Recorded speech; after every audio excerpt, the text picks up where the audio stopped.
Hello viewers, let's see how we can share complete Google Map route from starting point till end with other contacts for guidance. Now this is sender mobile and you can see a complete path from starting till ending point. On Google, let's share it. So simply come and hit this cross. Now you can see share button, note the time as well as the distance mentioned in your front. Now click more or directly go to WhatsApp or email, whatever you wish. Now select the contact and let's send it. This is the first mobile and now we will go to another mobile to open it.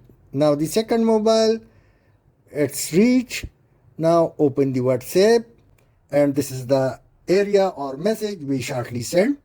Click it and now you can see the same distance as well as time and starting point as well as ending point, exactly same route we shared. So through this way you can share the history or the path used during your visit in the past or the shortest possible path in case if the receiver is having same starting location as you do have. Thanks for watching.